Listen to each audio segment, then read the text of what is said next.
Hello बच्चों, let's read the question and question says that abiotic component refers to. यहाँ पर कह रहा है कि एबायोटिक कंपोनेंट का मतलब क्या होता है।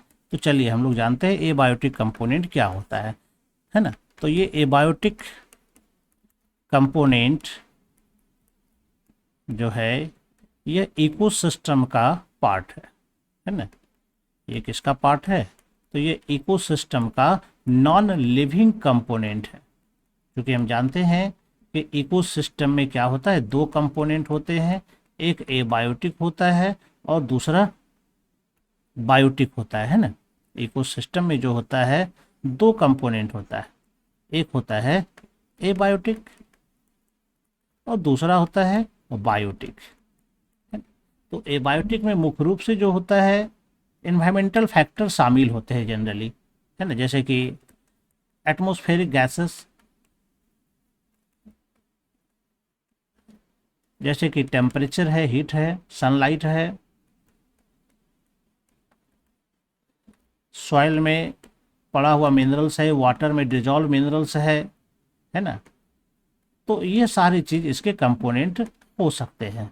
जबकि बायोटिक में क्या होता है कि ये लिविंग कंपोनेंट होते हैं। लिविंग कंपोनेंट का मतलब जैसे कि प्लांट्स हो सकते हैं, एनिमल्स हो सकते हैं और माइक्रोब्स हो सकते हैं। तो दो कंपोनेंट इसमें पाए जाते हैं, है ना।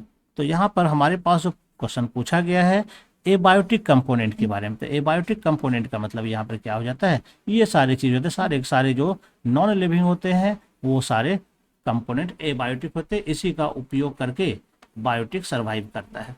तो चलिए देखते हैं। फर्स्ट में कहता है non living and physico chemical factors.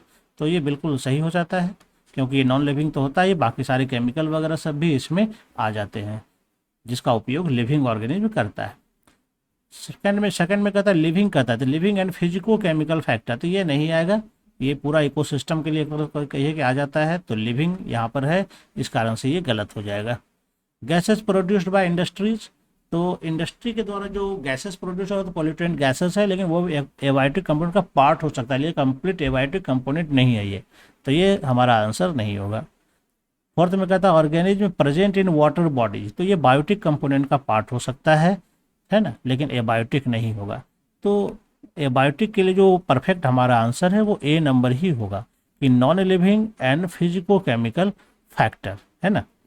तो I hope you understand it well and best of luck. Thank you.